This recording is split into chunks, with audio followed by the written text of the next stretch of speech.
In today's video, I will walk you through the steps to make almond flour at home and cover everything you need to know, ranging from the types of almonds to use, to the difference between almond flour and almond meal, to grinding almonds in a food processor and a high-powered blender. At the end of the video, I will also answer some of the most popular questions I've been asked over the years, like, can I use almond flour and almond meal interchangeably? How much flour does 1 cup almonds make? And can I use almond flour instead of all-purpose flour? As always, the timestamps for everything I cover in this video are in the description below, so feel free to roam around as you like. Before we start, a quick backstory. My journey with baking with almond flour began in 2017 after I had a flourless chocolate cake in a small coffee shop in Boston. I've had flourless cakes before, you know, the kind made with chocolate, butter, eggs, and sugar. This one though was a little different. It wasn't as dense and as sweet as I was used to. Rather, it was light and airy with some earthy and nutty tones. I couldn't help but ask the lady at the counter, and she told me that it was their own take on the flourless cake as it was made with almond flour. Up until then, I had no idea that you can bake with almond flour. I also had no idea where you can find it. I came back home with one thing in mind, and that was to create that recipe in my own kitchen. I went to the store, picked up a bag of almond flour, and after a few trials and errors, I finally nailed a similar chocolate cake recipe and published it on the blog. Shortly after, not to my surprise, I started getting comments and emails from readers asking me where they can find almond flour. Nowadays, it is widely available in most stores, but back then that was not the case. So I decided to do a little research and testing and finally published a detailed article on my blog about how to make almond flour at home. This was back in 2017, and since the day it was published, it is one of the most popular posts on Foolproof Living. After seeing the success of that post, I decided to create and share recipes made with my new favorite flour to help people like me put it to use. Fast forward today, I have published over 20 foolproof almond flour recipes on the blog, and I am continuously testing new recipes to expand that collection. If you're new to the concept of almond flour, you might be wondering what almond flour is made up of.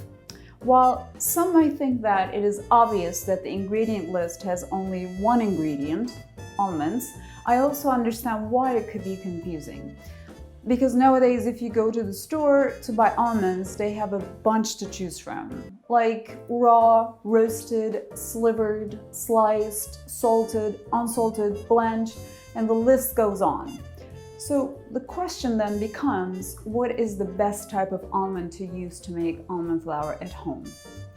In my experiments, I found success with using 3 kinds of almonds for the best results, and they are raw unsalted whole almonds, blanched almonds, and raw slivered almonds. Now, if you're not familiar with these terms, not to worry, because we will go in depth as to what all these types of almonds are in a minute.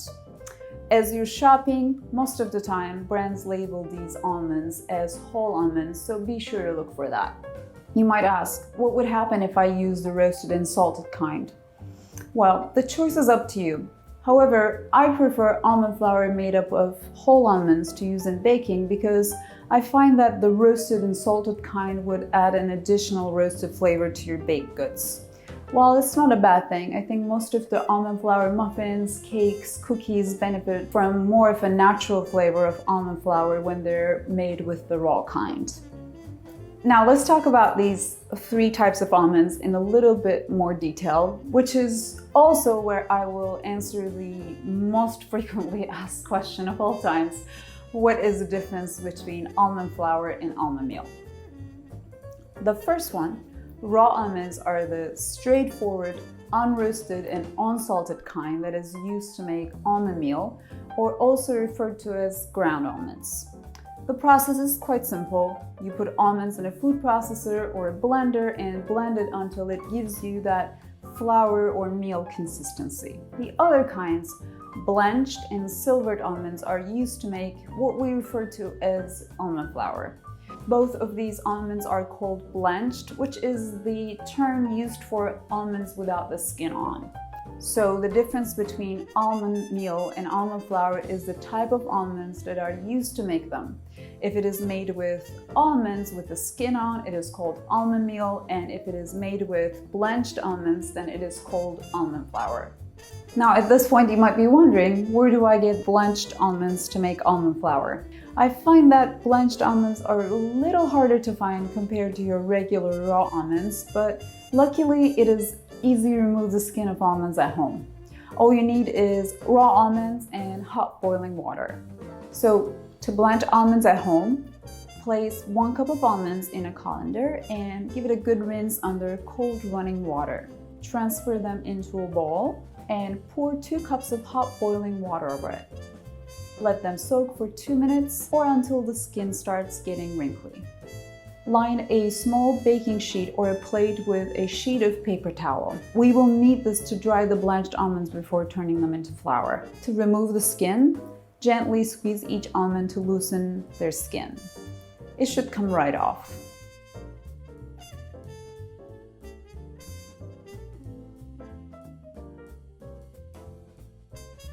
Once it is removed, place the now blanched almonds onto the paper towel-lined baking sheet to dry. Be sure to scatter it evenly throughout the pan so they will dry quickly. I usually let them sit somewhere between 4 to 6 hours or even overnight. If you're worried about dust, just cover them with a sheet of paper towel. With that being said, I do not recommend letting them sit longer than overnight as they will lose their freshness. You can discard the almond peel or dry it to later process it in a food processor to add to your morning oatmeal or smoothies for extra fiber. At this point, you might be wondering, what are slivered almonds? Slivered almonds are usually blanched almonds sliced across their diameter into thin sticks. If you're living in the US, you can get them from Trader Joe's. They're fairly inexpensive and will save you time by skipping the whole blanching and drying process and make almond flour quicker. Now that we have blanched almonds, it is now time to turn them into almond flour. I'm going to show you how to do this in 2 ways. First, in a food processor, and then second, in a high-powered blender like Vitamix. While I think making almond flour at home is easier and quicker in a blender, I also wanted to show you how to make it in a food processor just in case if you do not have a blender at home. To grind almonds in a food processor, place a cup of blanched almonds in the bowl of a food processor fitted with the blade attachment and pulse for 50 to 60 times in 1-second increments. The most important thing here is to stop and scrape the sides of the bowl about every 10 seconds or so to make sure that 1, they're ground evenly, and 2, almond flour doesn't turn into almond butter, which is not something that happens that quickly, but still. In my experiments, my almonds turned into flour after 50 or 60 1-second pulses, but feel free to stop earlier or continue longer. Depending on your food processor, it should not take more than 2 or 3 minutes to turn almonds into almond flour. If you have a high-powered blender like Vitamix, this whole process happens much faster. To make almond flour in a Vitamix, place 1 cup of blanched almonds in the bowl of a blender. Set the switch control to 2 or 3, or more of a lower speed setting, and pulse 20 to 25 1-second pulses. As we did it with the food processor, be sure to stop the blender and scrape the sides of the bowl a few times during the process. Well, I know that it's pretty obvious, but if you want to make almond meal at home, all you have to do is to follow the same steps but use raw almonds with the skin on instead of blanched almonds. There is one important thing I want to mention here. If you're doing this on a hot and humid day, or your blanched almonds are not fully dried or even a little bit wet, your almond flour could be wet and sticky. If you're grinding the exact amount you need and planning to use it right away, it's not that much of a big deal. But otherwise, I would not recommend doing this on a humid day. When your almond flour is ready, simply place it in a jar and seal it tightly with the lid. Now, let's talk about storing it. I find that the best way to store almond flour or meal depends on how quickly you plan to use it. If you're planning to use it within a week or two, you can keep it in the pantry, preferably in a dark place.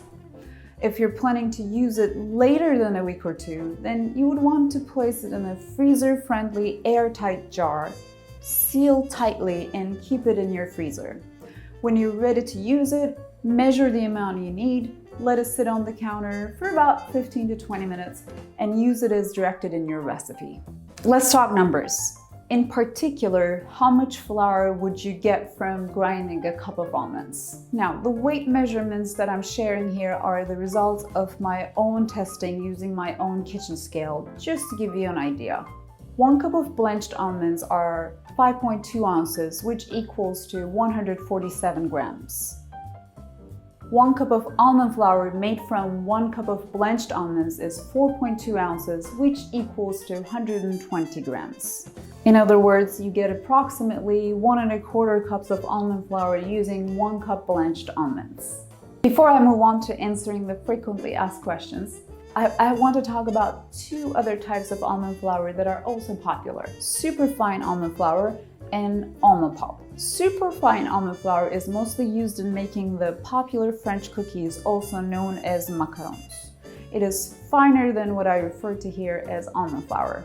So the almond flour you get from using these 2 methods I showed you earlier will not be superfine right off the bat. If you need superfine almond flour, you can still make it at home, but it will require a lot more work and patience.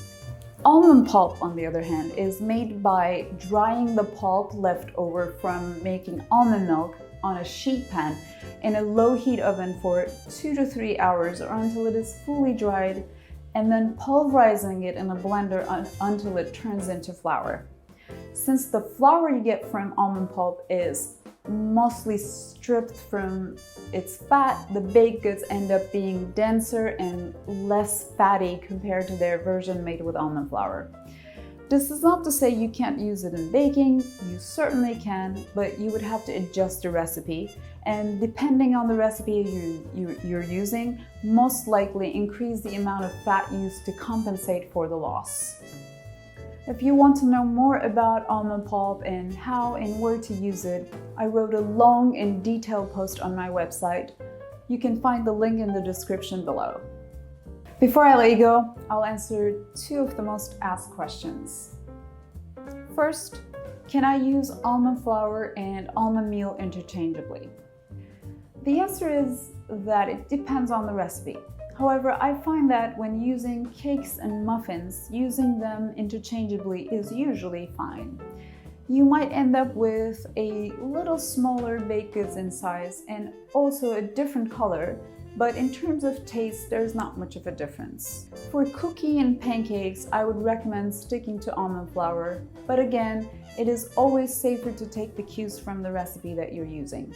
Having been baking with almond flour for a few years now, I have used them interchangeably several times, and honestly, there was not much of a difference in taste.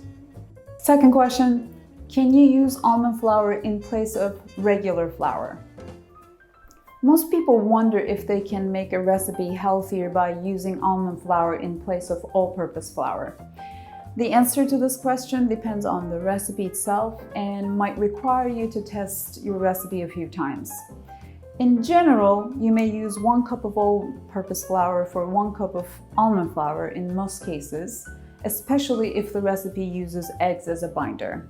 However, the amount might vary depending on the recipe. Since almond flour typically requires more eggs, needs more binding, you might have to increase the number of eggs used in the recipe. There you have it, friends. Now that you know how to make almond flour at home, if you need recipes to bake, I've got you covered. Head on over to foolproofliving.com and search for Almond Flour Recipes to get my almond flour cookies, almond flour banana bread, pumpkin muffins, pancakes, and more. The links for the recipes I mentioned in this video are below. If you like this video, give it a thumbs up and feel free to share your experience of baking with almond flour in the comments below. If you end up making almond flour at home or try any of the recipes I mentioned, be sure to tag me on Instagram so that I can see your creations. Thanks so much for watching. I'll see you next time.